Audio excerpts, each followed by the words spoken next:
Good evening. Audio video बताओ जल्दी से।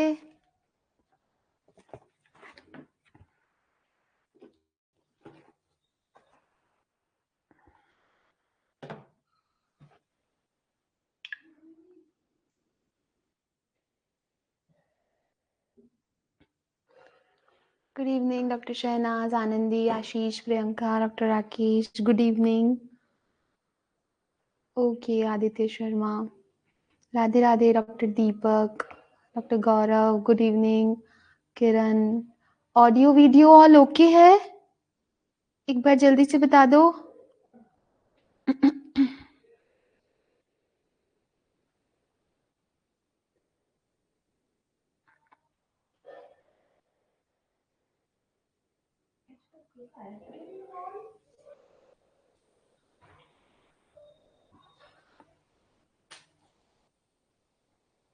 Good evening Isha, Monika, doctor Shahnaz, Piyush, very good evening. Doctor Seema, जल्दी जल्दी ज्वाइन कर लो।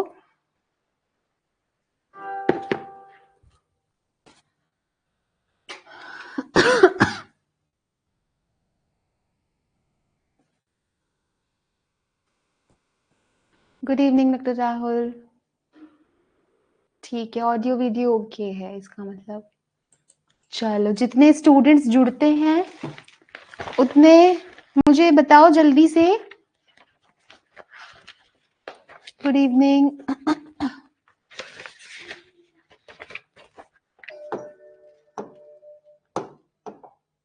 निबंध संग्रह टीका, निबंध संग्रह टीका किसने लिखी है? निबंध संग्रह टीका, निबंध संग्रह चक्रपाणी ने, चक्रपाणी ने नहीं,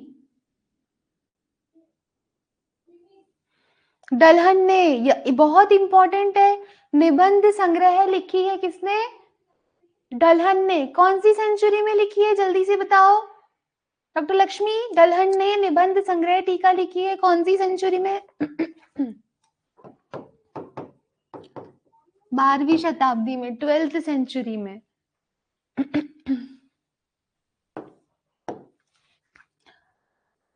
अब फिर से बताओ।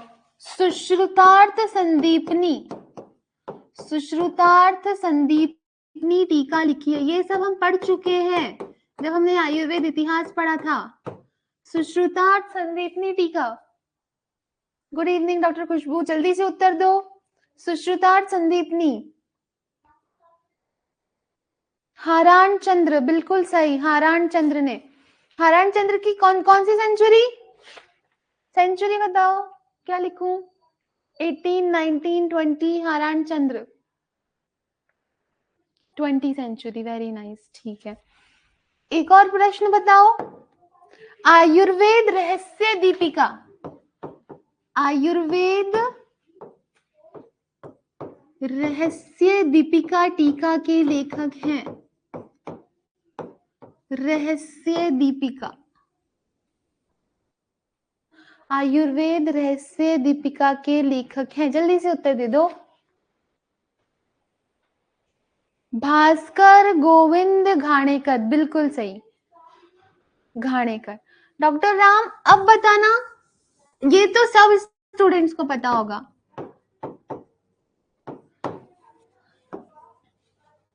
ये तो सभी को पता हो गया। अब याद कर लो, हम पढ़ चुके हैं भाई आयुर्वेद इतिहास। आयुर्वेद दीपिका के लेखक हैं चक्रपाणी, 11th सेंचुरी, है ना? ठीक है।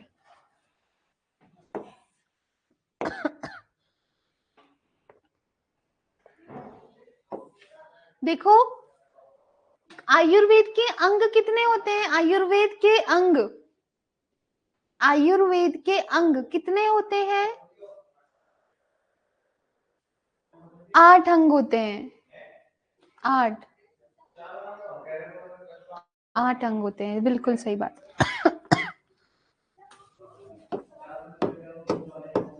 शल्य, शालक्य, ये तो हमें पता है ना, वाग्भट का काय बाल ग्रह ऊर्ध्वांग शल्य दंष्टा जरा वृषान, याद करो, वंस अपॉन ए टाइम बचपन से पढ़ते आ रहे हैं, है ना, फर्स्ट ईयर में भी याद किया था। यहाँ पे मैं लिख रही हूँ, देखो, शल्य शालक्य काय भू को अगध, भू से क्या हो गया, भूत विद्या, कौमार भृत्य, अगध, और फिर रसायन और रसायन और वाजीकरण। ये 8 अंक किसके अकॉर्डिंग है, चरक या सुश्रुत, चरक या सुश्रुत, ये 8 अंक, शल्य शालक्य काय भू को अगध, भूत विद्या, कौमार भृत्य, अगध, रसायन, वाजीकरण, किसके अकॉर्डिंग है ये, सुश्रुत के अकॉर्डिंग है। देखो, शल्य शल्य प्रधान ग्रंथ सुश्रुत संहिता, सुश्रुत, ठीक है। चरक क्या कहते हैं, चरक क्या कहते हैं, काय शालक्य शल्य। अब चरक यहाँ भू को अगध, भू को अगध की जगह क्या कहते हैं, वी भू को, विषगर वैरोधिक भाव, भूत विद्या और कौमार भृत्य, याद रखना इंपॉर्टेंट है। आपसे कैसे प्रश्न पूछेंगे, सुश्रुत के चरक के अनुसार 4th स्थान पर कौन सा तंत्र है, अष्टांग आयुर्वेद में चरक के अनुसार 4th स्थान पर कौन सा तंत्र है। हमें देखो, चरक के अनुसार काय शालक्य शल्य, ये नहीं पूछते यही है, तो चौथे पे क्या हो जाएगा, देखो, वी भू को, है ना, इंपॉर्टेंट है, ध्यान रखना। चरक बोलते हैं वी भू को, और जो सुश्रुत है वो बोलते हैं भू को अगध, भूत विद्या, कौमार भृत्य और अगतन, ठीक है। ऐसे पूछेंगे, कुछ भी पूछ सकते हैं चरक का, सुश्रुत का।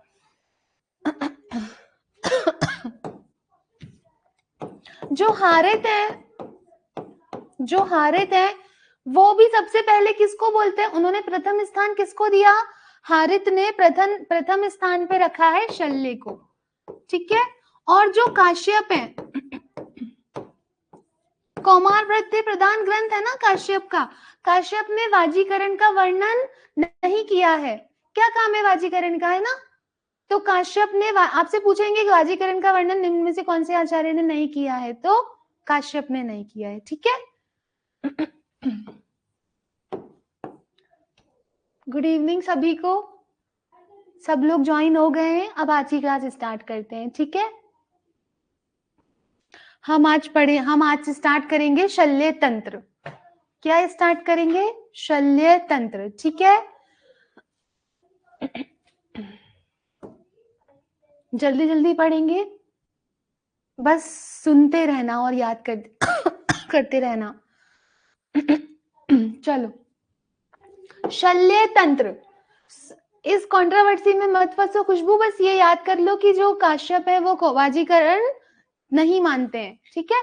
शल्य तंत्र, सुश्रुत संहिता सूत्र स्थान का प्रथम अध्याय का नाम क्या था, वेदोत्पत्ति अध्याय, सूत्र स्थान के पहले चैप्टर का नाम, ये तो पता ही होना चाहिए ना, वेदोत्पत्ति अध्याय। शल्य चिकित्सक के गुण, शल्य चिकित्सक कैसा होना चाहिए, शौर्य, आशु क्रिया करने वाला,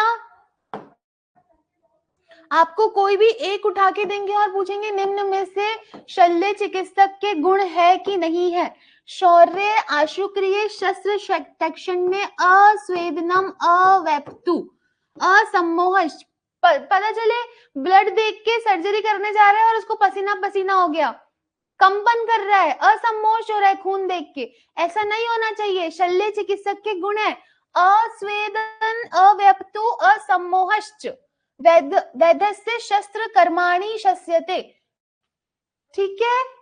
आपसे पूछेंगे शल्य चिकित्सक का गुण निम्न में से कौन सा नहीं है, कंफ्यूज कर देंगे, स्वेदनम, वेप्तु, अवेप्तु, ऐसे जो भी पूछें, ठीक है, ध्यान से देखना। शल्य चिकित्सक के गुण, आगे देखते हैं। शस्त्र कर्म, सुश्रुत बोलते हैं 8, चरक बोलते हैं 6, वाग्भट बोलते हैं 13।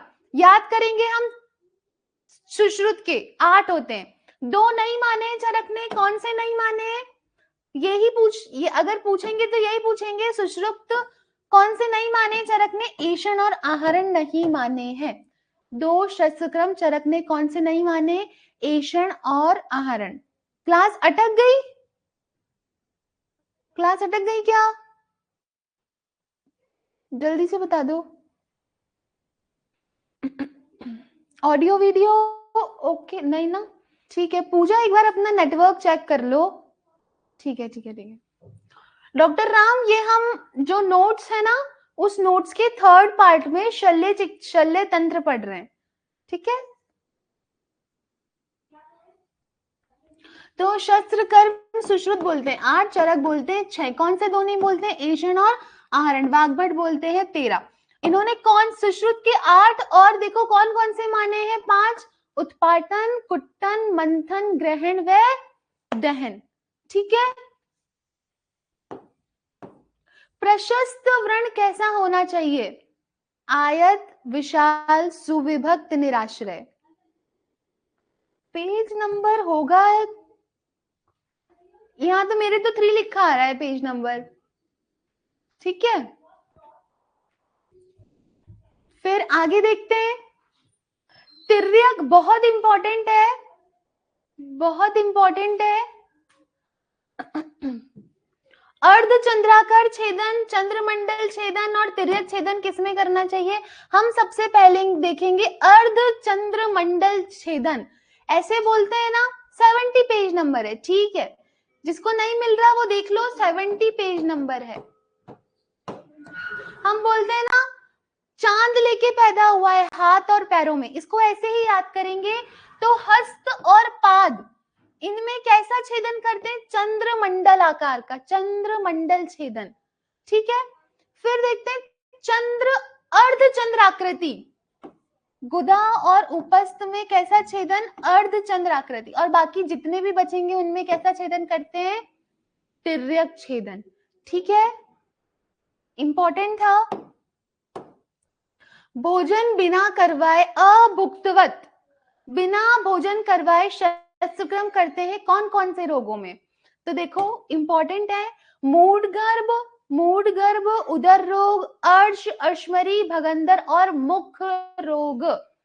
वापस सुनो, बिना भोजन किए शस्त्र कर्म योग्य रोगी हैं कौन कौन? मूढ़ गर्भ, उदर रोग, अर्श, अश्मरी, भगंदर और मुख रोग, ठीक है? इनमें अभुक्तवत शस्त्र कर्म करते हैं।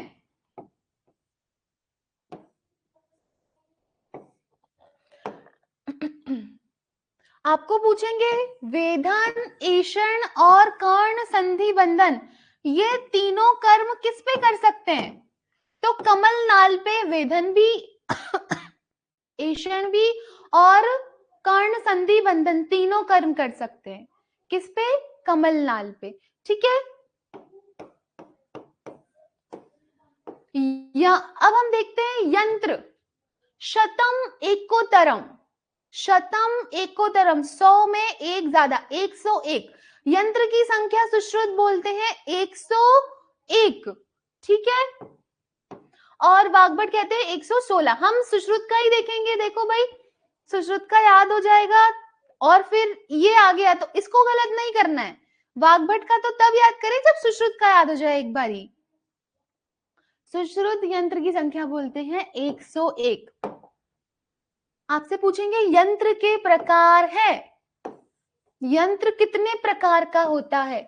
कंफ्यूज मत होना, षट प्रकाराणी, 6 प्रकार का यंत्र के प्रकार है। कितने? 6। षट प्रकाराणी, तानी षट प्रकाराणी यंत्र होता है कितने प्रकार का? 6 प्रकार का। और संख्या पूछे, गलती मत कर देना, संख्या पूछे तो 101, प्रकार पूछे तो 6। कौन कौन से हैं देखो, स्वस्तिक, संदंश, ताल, नाड़ी यंत्र, शलाका यंत्र और उपयंत्र, ये 6 यंत्र हैं, ठीक है? 6 प्रकार का।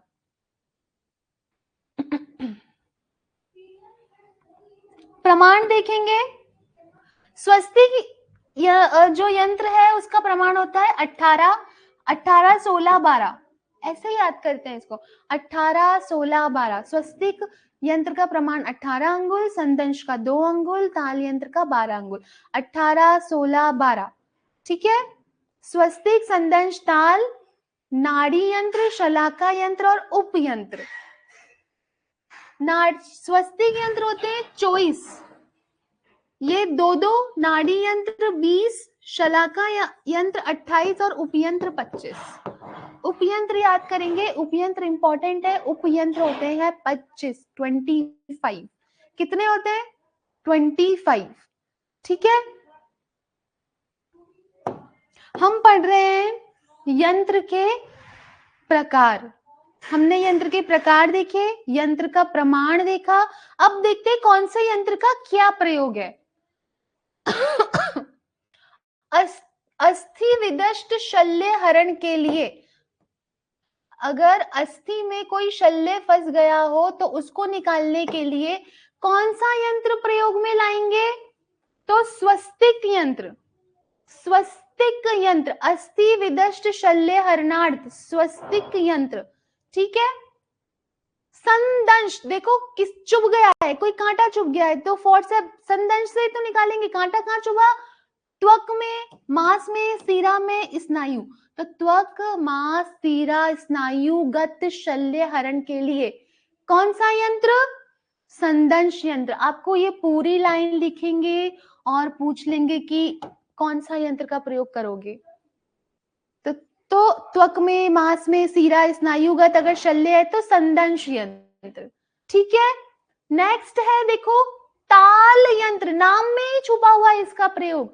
ताल यंत्र, कर्ण, नासा, नाड़ी, कर्ण में, नासा में, नाड़ी, ऐसा होता है स्कूप जैसा ताल यंत्र।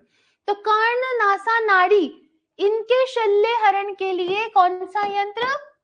ताल यंत्र। नाड़ी यंत्र और शलाका यंत्र, नाड़ी यंत्र होते हैं 20, शलाका यंत्र 28। नाड़ी यंत्र का प्रयोग बहुत इंपॉर्टेंट है, तीनों ही शल्य उद्धरण के लिए, रोग देखने के लिए और आचूषणार्थ। किसका प्रयोग करते हैं? नाड़ी यंत्र का। ऐसे ही शलाका यंत्र 28, 4, इसको स्किप करेंगे, ये 4 ही याद करेंगे बस। ठीक है, इंपॉर्टेंट थे। हमने देखे शालक यंत्रों की संख्या, जल्दी से बता दो डॉक्टर राकेश, यंत्रों की संख्या कितनी होती है? यंत्रों की संख्या राकेश 101, खुशबू। यंत्रों की, और यंत्रों के प्रकार कितने होते हैं डॉक्टर किरण? यंत्रों के प्रकार होते हैं, यंत्रों के प्रकार होते हैं तानी षट प्रकाराणी, 6 प्रकार का होता है, बिल्कुल।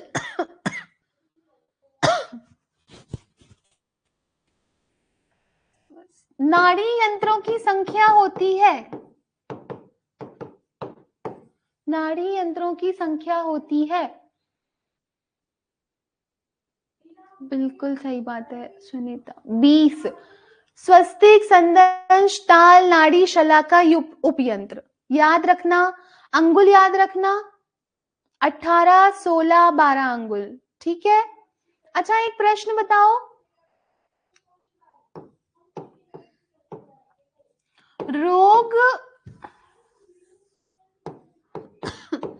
रोग दर्शनार्थ कौन सा यंत्र प्रयोग करते हैं? रोग दर्शनार्थ, रोग दर्शनार्थ कौन सा यंत्र प्रयोग करते हैं? नाड़ी यंत्र। याद रखना 3 काम करता है नाड़ी यंत्र, स्त्रोतोगत शल्य उद्धरण के लिए, रोग दर्शनार्थ और आचूषणार्थ। ठीक है, नाड़ी यंत्र 20। चलो, मतलब याद हो रहा है, साथ के साथ हो रहा है ना डॉक्टर आशीष? यस या नो?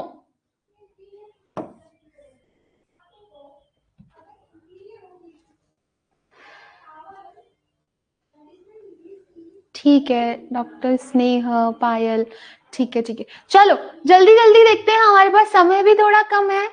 सिंह मुख यंत्र बहुत इंपॉर्टेंट है दोनों नाम। दृश्य शल्य निर्हरणार्थ कौन सा यंत्र काम आता है? दृश्य शल्य निर्हरणार्थ सिंह मुख यंत्र। उससे भी ज्यादा इंपॉर्टेंट है गूढ़। गूढ़ मतलब छुपे हुए शल्य को निकालने के लिए कौन सा यंत्र? कंकु मुख यंत्र। गूढ़ शल्य निर्हरणार्थ कौन सा यंत्र? कंकु मुख यंत्र। यहीं पे ही देख लेते हैं प्रधान यंत्र किसको कहते हैं? प्रधान कोई बताएगा क्या कि प्रधान यंत्र कौन सा होता है? प्रधान दो होते हैं।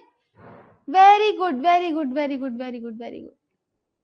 नहीं डॉक्टर श्रुति नहीं डॉक्टर राहुल, भूमिका नहीं। देखो प्रधान यंत्र होता है कंकुमुखी यंत्र ही जो होता है वो प्रधान यंत्र होता है। और एक होता है प्रधान, बहुत इंपॉर्टेंट है, गलती हो जाती है, हस्तमेव प्रधानतम। हस्तमेव प्रधानतम, इसको एक ही लाइन में याद करते हैं। हस्तमेव प्रधानतम, प्रधानतम है यंत्र। अगर ये याद हो गया तो प्रधान यंत्र ऑटोमेटिकली कर लेंगे। प्रधान यंत्र है कंकुमुखी, दोनों में से एक याद कर लो। प्रधानतम है हस्त और प्रधान यंत्र है कंकुमुखी यंत्र। कंकुमुखी यंत्र जो है वो गूढ़ शल्य निर्हरण के लिए भी प्रयोग किया जाता है। चलो आगे चलते हैं। मुचुंडी संदंश यंत्र, आपको ऐसे पूछ सकते हैं मुचुंडी संदंश यंत्र का वर्णन कौन से आचार्य ने किया है? तो याद रखना वाग्भट ने किया है, बस इतना ही, ठीक है। अर्शो यंत्र की आकृति होती है गोस्तनाकार। कैसी? गोस्तनाकार। हम याद करते हैं, देखो 4 5 6। पुरुष हेतु 4 अंगुल तो लंबा और 5 अंगुल गोल होता है अर्शो यंत्र, ठीक है। स्त्रियों में गोल तो होता है 6 अंगुल, किसमें? स्त्रियों में। और लंबा कितना होता है? हथेली के बराबर। तो 4 5, 4 और 5 लंबा और गोल पुरुषों में, 4 और 5 याद रखेंगे। और स्त्रियों में 6 अंगुल गोल होता है और हर हथेली के बराबर लंबा होता है क्या? अर्शो यंत्र। सिर्फ इतना याद रखो, 4 5 6, बाकी हम कर लेंगे फिर जो भी डिवीजन है। प्रकार होते हैं इसके दो, एक छिद्र और द्विछिद्र। एक छिद्र और द्विछिद्र। एक छिद्र शस्त्र शार अग्नि हेतु और द्विछिद्र रोग दर्शन के लिए काम में आता है, ठीक है। चलो नेक्स्ट देखते हैं।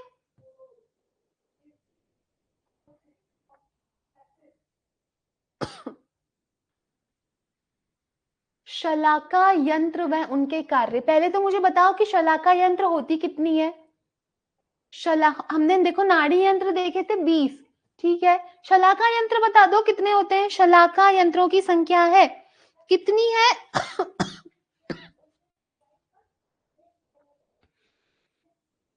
शलाका यंत्र 28। ध्यान रखना डॉक्टर दिनेश कुमार दीपक, शलाका यंत्र होते हैं 28, 28। चलो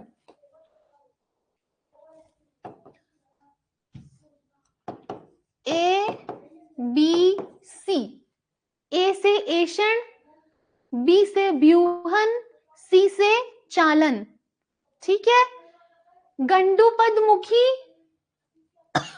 जो शलाका यंत्र है उसका काम होता है एषण कर्म। सर्पफणमुखी का व्यूहन और सर्पपुंखमुखी जो यंत्र शलाका यंत्र है उसका प्रयोग होता है चालन कर्म करना। आपको पूरी लंबी लाइन देंगे, गंडूपदमुखी, सर्पफणमुखी, सर्पमुखी, इनके कार्य हैं क्या क्या। दूसरा स्टेटमेंट लंबा चौड़ा, डराने के लिए, मात्र डराने के लिए या आपका टाइम कंज्यूम करने के लिए। पर अगर हमें याद होगा ए बी सी तो फिर हम जल्दी से उत्तर दे देंगे, ठीक है। इसको देखो ऐसे भी कर सकते हैं, सर, सर पे तो क्या चलता है, पंखा चलता है, सर पर पंखा चलता है, च से चालन, ठीक है। सर्प को क्या करो, व्यू करो, व्यू मतलब देखो, तो सर्प फणमुखी व्यूहन कर्म, ठीक है। और गंडूपद मुखी का कर्म है एषण कर्म। तीनों बहुत इंपॉर्टेंट है। ऐसे ही साथ में देखते हैं बड़ी बडीश मुखी, आहरण कर्म, आहरण कर्म है बडीश मुखी शलाका यंत्र का, ठीक है। चलो अब ये तीन साथ में देखेंगे। मसूर दल मात्र मुखी, मसूर दल मात्र मुखी का प्रयोग है स्त्रोतोगत शल्य निर्हरणार्थ, स्त्रोतोगत शल्य को निकालने के लिए मसूर दल मात्र मुखी। करपास कृतोष्ण मुखी, पहले तो कितनी होती है, ये 6 होती हैं, कितनी होती है देखो, बाकी सब 2 है 2 है 2 है 2 है 2, तो हमने याद करा क्या, नहीं करा, हम याद करेंगे। करपास कृतोष्णी मुखी कितनी होती है, 6 होती हैं। इसका प्रयोग किसमें आते हैं, प्रमार्जन हेतु। करपास कॉटन है ना, करपास कृतोष्ण मुखी किसमें काम आती है, व्रण प्रमार्जन हेतु। नेक्स्ट देखते हैं द्रव्याकृति खलल मुखी, कितनी होती है, 3, कलछी की जैसी, कलाई की जैसी, द्रव्याकृति खलल मुखी, इनका काम होता है शार कर्म औषध प्रणिधान हेतु। बस इतना देखेंगे। उसके बाद देखो आप नीचे देखते हैं जांबवोष्ठ और अंकुश मुख, तीनों 3 होती हैं और इनका काम होता है अग्निकर्म हेतु। ये इंपॉर्टेंट है। मूत्र मार्ग विशोधनार्थ शलाका कैसी होती है, इसका वृंताग्र होता है मालती पुष्प के समान। मूत्र मार्ग विशोधनार्थ जो शलाका होती है वो कैसी होती है, मालती पुष्प जैसी, उसका वृंत का अग्र होता है। कर्म तो अब देखो नाम ही क्या है, मूत्र मार्ग विशोधनार्थ शलाका, तो मूत्र मार्ग का विशोधन करेगी।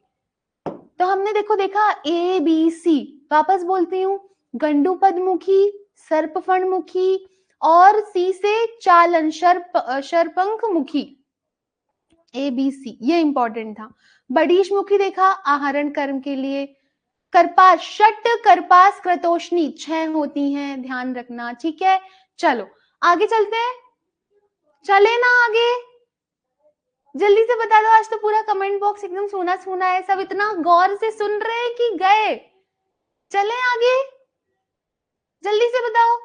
डॉक्टर श्रुति, खुशबू, यस यस, प्रभात, डॉक्टर शीला, किरण, यस, ठीक है ठीक है ठीक है ठीक है, मतलब सुन रहे हो, चलो ध्यान से सुन रहे हैं, वेरी नाइस, ठीक है। जब क्लास को कंसंट्रेट होके सुनते हैं ना तो हमारी आधी जो हमारा आधा काम तो ऐसे ही निकल जाता है ना, कंसंट्रेट होके सुन रहे हैं। चलो चलो चलो आगे चलते हैं, इंपॉर्टेंट क्लास चल रही है अभी हमारी, हम पढ़ रहे हैं शल्य तंत्र। चलो हाँ देखो, नाड़ी यंत्र पढ़े 20, नाड़ी यंत्र पढ़े 20, उसके बाद में शलाका यंत्र पढ़े कितने 25, 25 की 28, 28 की 25, शलाका यंत्र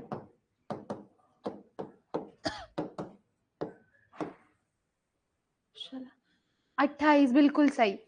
और उपयंत्र कितने, 25, उपयंत्र होते हैं, लिखा भी है 25, चलो ठीक है, उपयंत्र होते हैं 25। एक बार ये नाम देख लेंगे, कोई भी आपको ना एक पिकअप करके पूछ लेंगे, रज्जू जैसे रस्सी हुई, क्या है ये, उपयंत्र है, अनुयंत्र है, दोनों है कि क्या है, तो पता होना चाहिए। एक बार इनको रीड कर लेंगे। उपयंत्र होते हैं 25। अष्टांग संग्रह का भी देखो इंपॉर्टेंट है, अष्टांग संग्रह, उपयंत्र अष्टांग संग्रह जो है वो कितने बोलते हैं, 29, वो 4 अधिक बोलते हैं, आंत्र काल भय पाक, उपयंत्र होते हैं 25, और वो बोलते हैं आंत्रकाल, भय और पाक 4 अधिक। अष्टांग संग्रह, ठीक है, और अष्टांग हृदय बोलते हैं 19। आगे चलते हैं। यंत्र के कर्म होते हैं 24 और यंत्र के दोष होते हैं 12। सिर्फ संख्या देखेंगे, यंत्र के दोष होते हैं 24, यंत्र के कर्म होते हैं 24 और दोष होते हैं 12। ठीक है, चलो देखो वापस आ गया प्रशस्त्र यंत्र। हाँ, ये हमारा देखो प्रशस्त यंत्र 18 अंगुल लंबा, 12 दोषों से रहित होना चाहिए। दोष 12 ही तो होते हैं, तो 12 दोषों से रहित और 18 अंगुल लंबा होता है, प्रशस्त यंत्र माना जाता है। प्रधानतम, हस्तमेव प्रधानतम, तो प्रधानतम यंत्र है हस्त और प्रधान यंत्र है कंखु मुख यंत्र। सभी यंत्रों में प्रधान एवं प्रशस्त है। ठीक है, जल्दी से मुझे यंत्रों की संख्या बताना, यंत्रों की संख्या। डॉक्टर राकेश, श्वेता, आनंदी, जल्दी से बता दो यंत्रों की संख्या। 101 प्रकार थे 6। ठीक है, अब हम पढ़ते हैं शस्त्र। शस्त्रों की संख्या सुश्रुत बोलते हैं 20 और वाग्भट बोलते हैं 26। सुश्रुत का देखना रहेगा, सुश्रुत बोलते हैं 20। चलो आगे चलते हैं।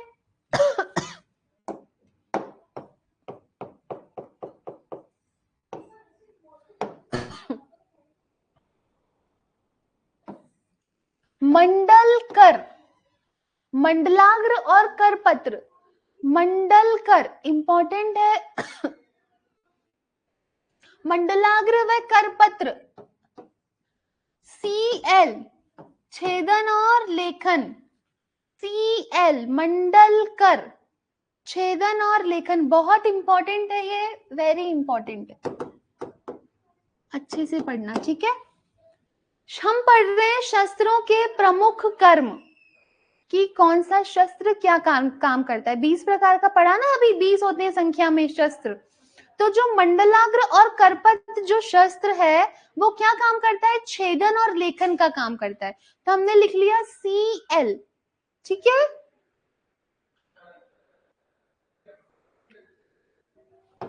ऐसे ही देखो ये क्या पढ़ रहे हैं मुझे बताओ, शस्त्र के कर्म नहीं पढ़ने तो अब ये क्या पढ़ रहे हैं बताओ मुझे। डॉक्टर दिनेश कुमार, शस्त्रों के कर्म ही तो पढ़ रहे हैं। तो देखो मंडल कर में CL छेदन और लेखन, वृद्धि पत्र, नक्षत्र, अर्धार, मुद्रिका, उत्पल, इनमें करते हैं छेदन और भेदन। मंडल कर, वृद्धि, नख, अर्धार, मुद्रिका, उत्पल, इनमें छेदन और भेदन करते हैं। ठीक है, फिर देखते हैं हम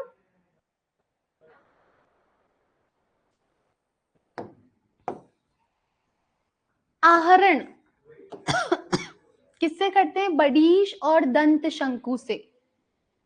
बडीश और दंत शंकु से। ये तो देखो डॉक्टर राम, ऐसा है, छुट्टी लेते हैं क्या, CL छुट्टी को बोलते हैं क्या, CL छुट्टी को बोलते हैं। CL लिखा, फिर मैं लिख देती हूँ CB। तो CL में सिर्फ 2 नाम है, मंडल और कर। मंडल कर, मंगल कर, कैसे भी याद करो, करना है हमने तो बस, एग्जाम में ठीक होना चाहिए। तो मंडल कर, मंगल कर छुट्टी देखे, CL देके। तो मंडलाग्र और करपत्र, इनमें ये क्या करते हैं, इनका काम है छेदन और लेखन करना। ठीक है, फिर उसके बाद में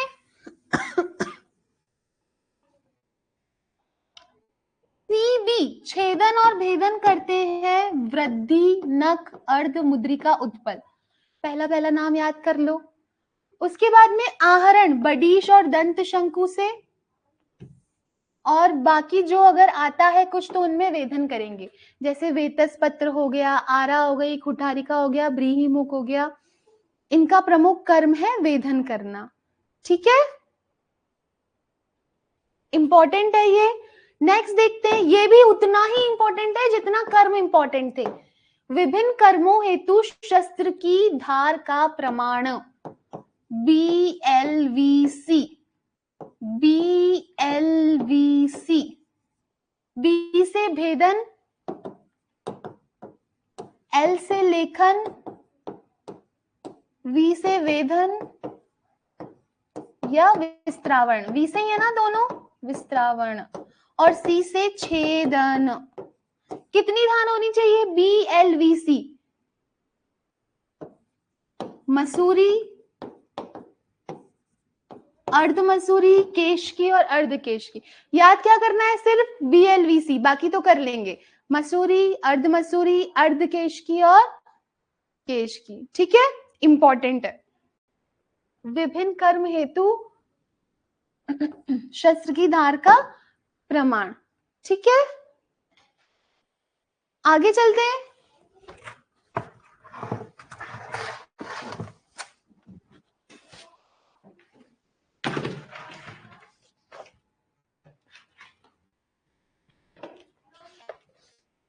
हाँ चलो, तो हमने देखा विभिन्न कर्म हेतु शस्त्र की धार का प्रमाण, BLVC, मसूरी, अर्ध मसूरी, केश की, अर्ध केश की। ठीक है, आगे चलते हैं। शस्त्रों का परिमाण इंपॉर्टेंट है। शस्त्रों का परिमाण, सूची का परिमाण कितना? 2 से 3 अंगुल। सूची का परिमाण 2 से 3 अंगुल। मुद्रिका शस्त्र, मुद्रिका इसी को बोलते हैं क्या? याद करने के लिए, मणि को मुद्रिका पहले के जमाने में बोलते थे। 1 मुद्रिका, 2 मुद्रिका। किससे गिनते हैं मुद्रिका जब ज्यादा आ जाती है? तर्जनी से, तर्जनी के पर्व के बराबर। मुद्रिका शस्त्र तर्जनी के पर्व के बराबर। सूची 2 से 3 अंगुल। नख शस्त्र और एषण 8 अंगुल, 8 अंगुल। ठीक है, शरारी, शरारी मुख, कर्तरी भी बोलते हैं इसको, कैंची को, सीजर को। शरारी मुखी कितने अंगुल? 10 अंगुल। ठीक है, और बाकी जितने भी शेष शस्त्र बचे वो 6 अंगुल लंबाई के होने चाहिए। शस्त्र के गुण 6 और दोष 8। यंत्र के दोष बताना जल्दी से, यंत्र के दोष बताना जल्दी से। यंत्र के दोष 12, 24, 8 कितने? Shweta Malvi, very good, very good. ठीक है,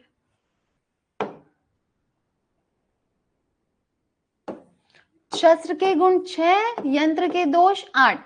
ऐसे ही देख लो भाई, लिखा है ना, कुछ गलत बोल दिया हो तो। ऐसे यंत्र के गुण कितने? 24 और दोष कितने? 12। ठीक है, चलो आगे चलते हैं। पायना, पायना होती कितने प्रकार की है? 3 प्रकार की। क्षार, उदक, तेल, 3 प्रकार की। क्षार, उदक, तेल। आपको नाम ही पूछ लेंगे अगर सुपरफिशियल क्वेश्चन पूछना हुआ कि पायना होती है कितने प्रकार की? 3 प्रकार की। निम्न में से कौन सी पायना का उदाहरण नहीं है? तो हम बता देंगे, जो भी अलग होगा क्षार, उदक और तेल से। अब देखो, जो क्षार पायना होती है वो किसमें काम आती है? श से क्षार, श से शर, शल्य, अस्थि छेदनार्थ। श से क्षार, श से देखो शर, शल्य व अस्थि छेदन के लिए निम्न में से कौन सी पायना? तो क्षार पायना। उदक पायना, मांस में छेदन, भेदन व पाटन कर्मार्थ। मांस के छेदन, भेदन व पाटन कर्मार्थ कौन सी पायना? उदक। ठीक है, तेल पायना, सिरा के वेधन कर्मार्थ एवं स्नायु छेदनार्थ, तीनों इंपॉर्टेंट है। ठीक है, तीनों इंपॉर्टेंट है। अभी बताए थे ना डॉक्टर रेणुका, तीनों इंपॉर्टेंट है। क्षार, उदक, तेल, 3 प्रकार का। श से क्षार, श से शर शल्य अस्थि छेदनार्थ। उदक पायना क्या करती है? मांस में छेदन भेदन पाटन कर्मार्थ। तेल पायना सीरा के वेदन कर्मार्थ एवं स्नायु छेदनार्थ। जितना जल्दी मैं बोल रही हूँ उससे भी जल्दी आप लोग बोलो। बैठे हो ना तो बोलो, बैठ के वहां पे जोर जोर से राइम करो ताकि याद हो जाए। ठीक है, चलो हम पढ़ रहे हैं पायना 3 प्रकार की। धारा निशान, धारा निशानार्थ कौन सी? धारा निशानार्थ मतलब उस धार देने के लिए। माश वर्णी निशातनी और धारा संस्थापना, धारा वो स्थिर रहे, वो धारा स्थिर रहे उसके लिए सेमल के फल शालमली फलक, ठीक है, शालमली फलक का प्रयोग करते हैं। शस्त्र कोश का वर्णन कहाँ मिलता है? वाग्भट में मिलता है। 9 × 12, 9 अंगुल चौड़ा 12 अंगुल लंबा। शस्त्र कोश का वर्णन कहाँ मिलता है? वाग्भट में मिलता है। शस्त्र कोश में 9 अंगुल तो चौड़ा होता है, 12 अंगुल लंबा होता है। नेक्स्ट देखते हैं हम अनुशस्त्रों की संख्या। अनुशस्त्र कितने? 14। जल्दी से मुझे उपयंत्र बताओ कितने होते हैं? उत्तर दो जल्दी से, विद इन अ सेकंड। उपयंत्रों की संख्या होती है कितनी?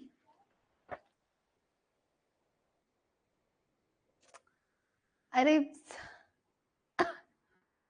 उपयंत्रों की संख्या, very good very good very good very good, 25। उपयंत्रों की संख्या 25। अनुशस्त्र, अब हम पढ़ रहे हैं शस्त्र। अनुशस्त्रों की संख्या कितनी? 14। अनुशस्त्रों की संख्या 14। ठीक है, देखो अनुशस्त्र में अंगुली, बाल, अग्नि, शार है ना? बस ध्यान रखो, आगे बताएंगे।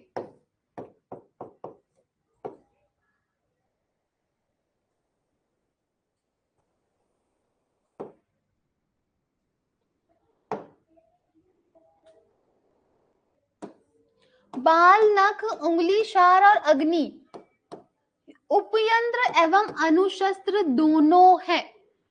बाल, नख, उंगली, शार और अग्नि ये उपयंत्र भी है। याद करो उसमें वो रस्सी वगैरह, वेणु, रज्जू और जो भी थे उसमें ये तो दोनों में कॉमन है, उपयंत्र भी है और अनुशस्त्र भी है। बाल, नख, उंगली, शार और अग्नि इंपॉर्टेंट है पांचों नाम।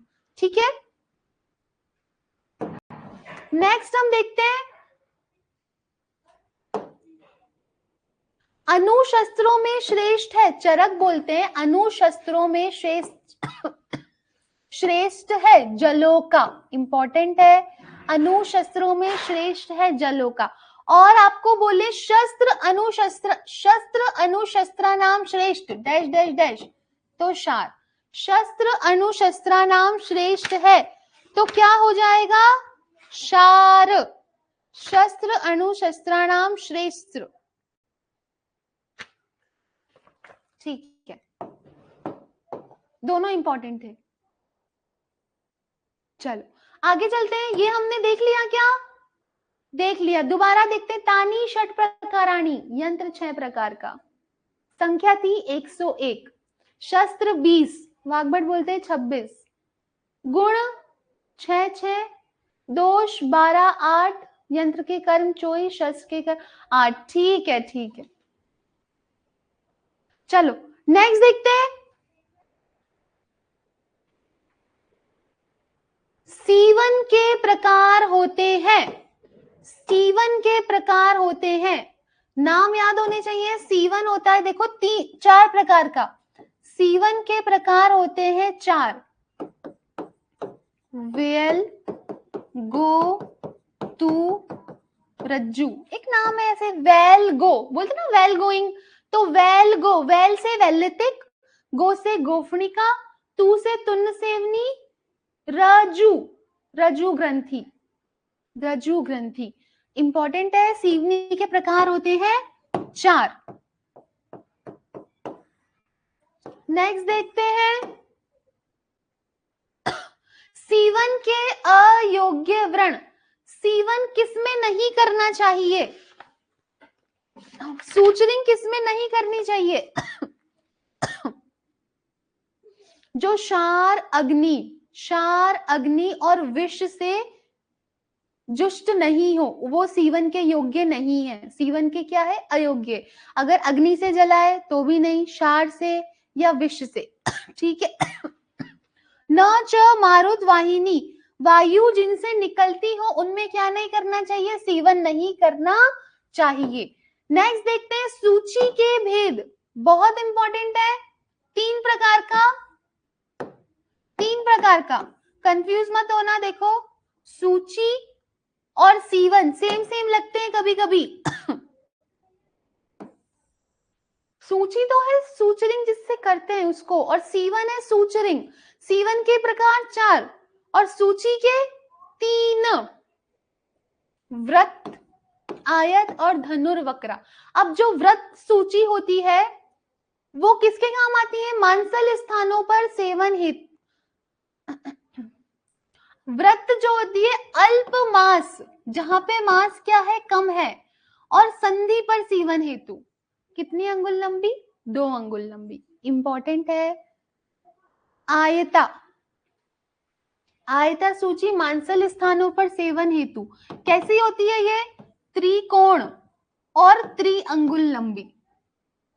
त्रिकोण व, आपसे पूछेंगे त्रिकोण व त्रिअंगुल लंबी निम्न में से कौन सी सूची है, तो आयताकार सूची, ठीक है। धनुर्वक्रा, धनमर्म, फलकोश व उदर पर सीवन हेतु।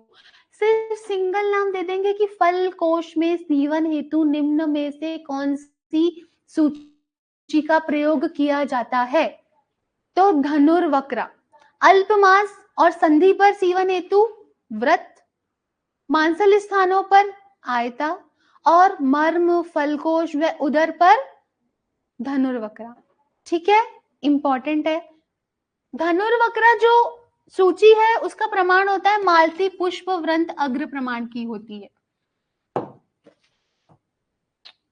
शल्य के प्रकार होते हैं 2, शारीरिक और आगंतुक। शल्य की गतियां इंपॉर्टेंट है, 5 होती हैं। कितनी, 5। और अष्टांग हृदय भी 5 बोलते हैं, पर अष्टांग जो संग्रह है वो बोलते हैं 3। शल्य की गतियां होती हैं सुश्रुत, और जो वाग्भट है वो बोलते हैं 5, और अष्टांग संग्रह बोलते हैं 3। आगे देखते हैं,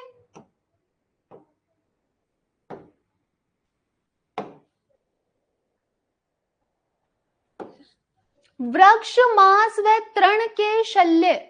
किसके, वृक्ष, बांस व तृण के शल्यों से रक्त व मांस में पाक हो जाता है, रक्त व मांस में पाक हो जाता है, वृक्ष, मांस और अगर तृण के शल्य चुभ जाए तो, ठीक है। ऐसे ही देखो, स्वर्ण, रजत और ताम्र, पीतल, वंग, नाग, इनके जो शल्य होते हैं वो शरीर में विलीन हो जाते हैं, स्टेटमेंट में दे सकते हैं, ठीक है। ऐसे ही देखो, सींग, दंत, अस्थि, केश, बांस, लकड़ी, पत्थर, मिट्टी, इनके शल्य शरीर में विलीन हो जाते हैं क्या, शरीर में पड़े रहे तो विलीन नहीं होते, पर ये अगर शरीर में पड़े रहे तो विलीन हो जाते हैं, स्टेटमेंट में पूछ सकते हैं, ध्यान से पढ़ना, ठीक है। आगे चलते हैं। शल्य निकालने के उपाय होते हैं 15, शल्य निर्हरण उपाय 15, इंपॉर्टेंट है। शल्य निर्हरण उपाय 15। शल्य हरण हेतु मार्ग, प्रतिलोम और अनुलोम। आगे चलेंगे, शार कर्म, शार कर्म देखो, याद करो हमने अभी पढ़ा था क्या, शस्त्र अनुशस्त्रेभ्यो शारय प्रधानतम। शस्त्र और अनुशस्त्र में प्रधानतम है, कौन प्रधानतम है, शार। शस्त्र अनुशस्त्र, आपको ऐसे यहाँ पे फिल इन द ब्लैंक्स करके दे देंगे, डैश डैश डैश। शस्त्र और अनुशस्त्र में प्रधान है कौन, शार। एक प्रश्न बताओ, अनुशस्त्रों में श्रेष्ठ है, अनुशस्त्रों में श्रेष्ठ है कौन, श्रेष्ठ, अनुशस्त्रों में श्रेष्ठ है एक सेकंड रुकना। 1694 मोटरसाइकिल। 1694 हाँ हाँ ठीक है सर, कार अभी क्लास चल रही है। तो अणुशस्त्रों में प्रधान है जलोका, जलोका, जलोका। ठीक है, आगे चलते हैं।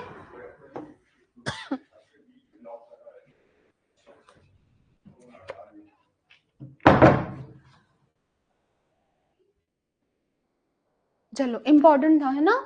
अणुशस्त्रों में प्रधान है जलोका और शस्त्र अणुशस्त्रों में दोनों में प्रधान है क्षार। क्षार दो प्रकार का, पानीय क्षार और प्रतिसारणीय क्षार। पानीय क्षार और प्रतिसारणीय क्षार।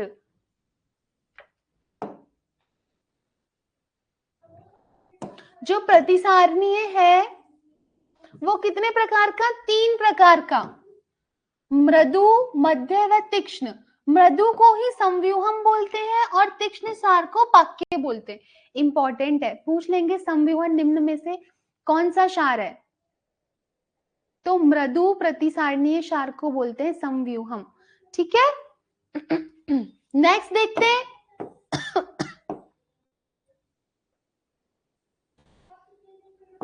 गुण, क्षार के गुण होते हैं, सुश्रुत बोलते हैं 8 और दोष बोलते हैं 9। 8 और 9, ठीक है। क्षार में रस, क्षार कैसा होता है? पंचरस वाला होता है, पंचरस वाला। कौन सा रस नहीं होता है क्षार में? तो अम्ल रस नहीं होता है। क्षार में अम्ल रस छोड़कर 5 रस होते हैं। अब इन 5 में से भी कटु रस तो प्रधान होता है, लवण रस अप्रधान होता है और अम्ल रहित, ये तो हम पढ़ ही चुके हैं, अम्ल रहित। चरक, सुश्रुत, वाग्भट ऐसा बोलते हैं। चाहे ऊपर वाली लाइन पढ़ लो चाहे नीचे वाली, नीचे वाली ज्यादा ठीक है। क्षार के लिए, क्षार जो होता है कटु रस तो प्रधान होता है, लवण उसमें अप्रधान होता है और अम्ल रहित होता है। ठीक है, आगे चलते हैं।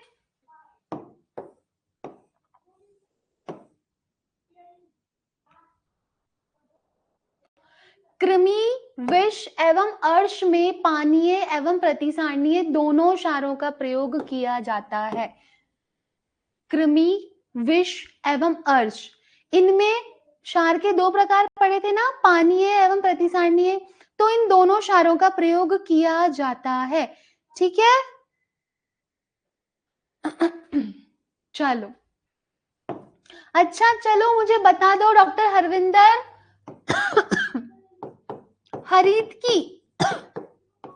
हरीतकी में कौन सा रस नहीं होता है? हरीतकी में कौन सा रस नहीं होता है?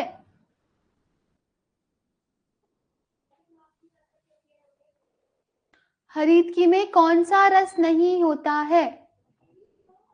Very good, very good. लवण नहीं होता है। हरीतकी में कौन सा रस नहीं होता है?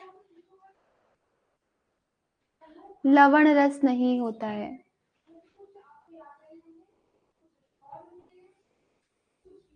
चलो आगे चलते हैं।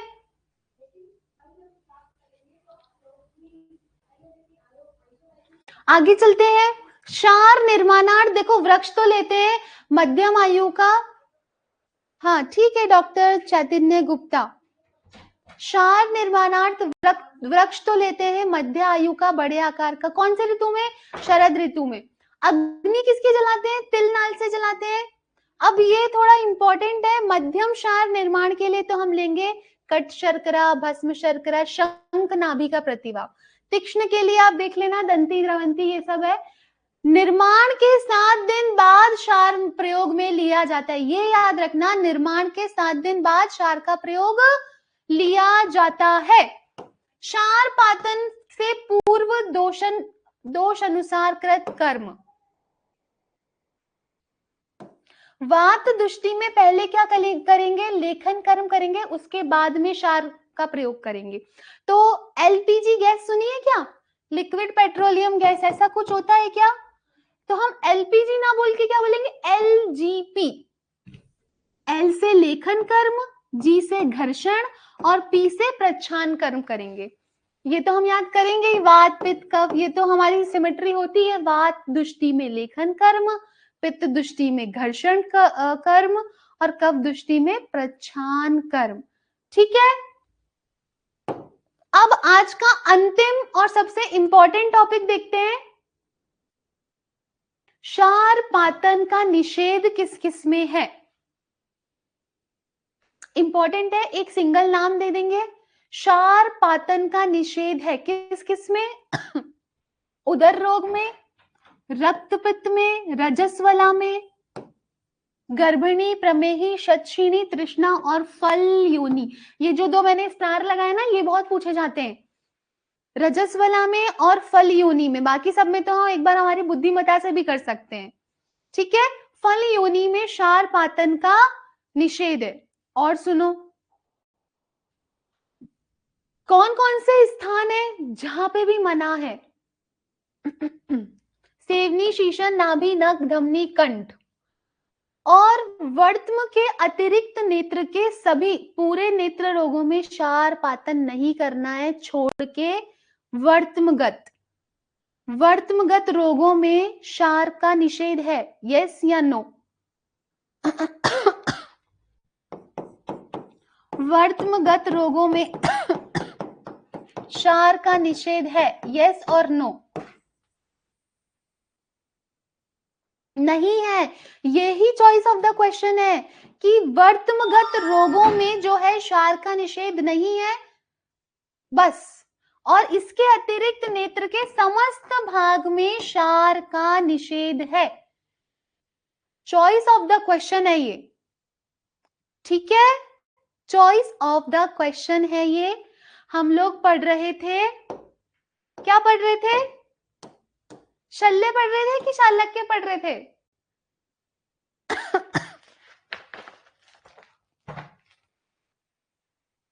बताओ।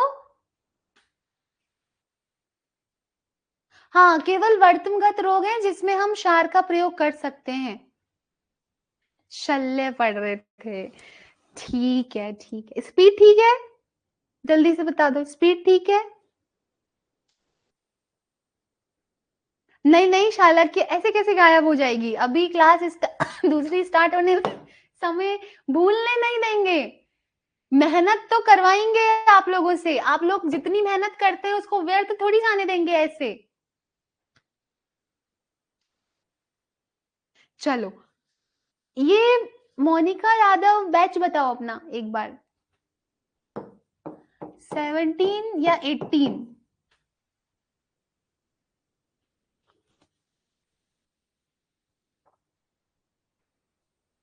अभी तो बाकी है, सही बात है, मैराथन भी तो बाकी है। यस, हाँ डॉक्टर स्नेह। नहीं नहीं, आज की क्लास यहीं समाप्त करेंगे। नेक्स्ट क्लास होगी अभी आपकी कंप्यूटर की। मोनिका यादव 19, ठीक है ठीक है ठीक है ठीक है। 19 ना 17 ना 18 19, ठीक है। हाँ, मैं एक प्रश्न पूछ रही थी, जल्दी से एक प्रश्न बताओ, फिर आज की क्लास को यहीं समाप्त करेंगे और प्रश्न पूछेंगे।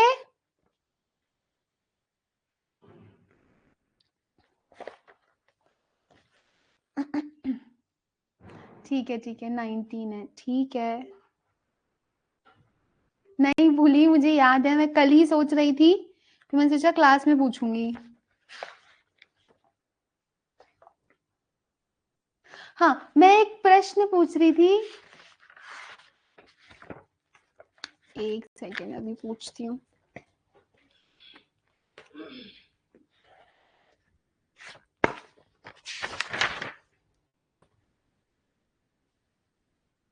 शीरीष मूल स्वरस, शीरीष मूल स्वरस से अवपीड नस्य देना चाहिए।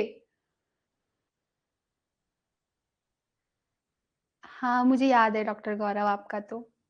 श्रुति एक्सीलेंट, आरती शर्मा, डॉक्टर राम और शिरीष मूल और फल से अवपीड़ नस्से देते हैं। कौन से शिरोगत रोग में?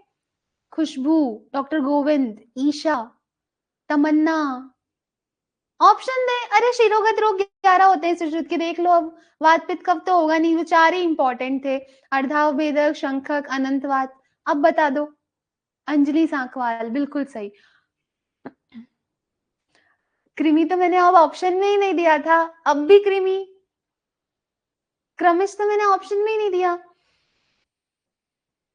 डॉक्टर आशीष, मोनिका, वेरी गुड। अर्धाव भेदक याद रखना, अर्धाव भेदक में दोष क्या था? वात या वात कफ, ऐसे हमने ऑब्लिक करके किया था, याद करो। अर्धाव भेदक में वात या वात कफ। एक और प्रश्न बता दो जल्दी से।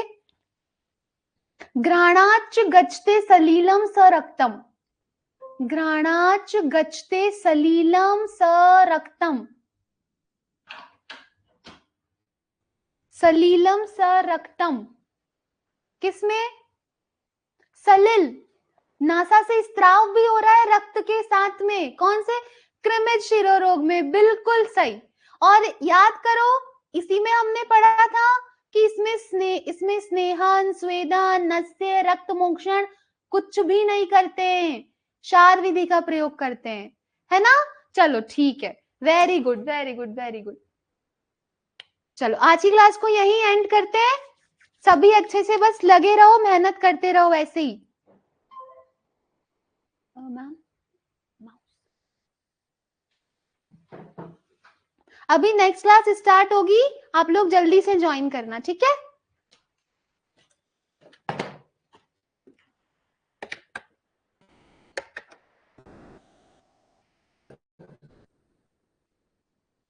गुड नाइट सभी ने, गॉड ब्लेस यू।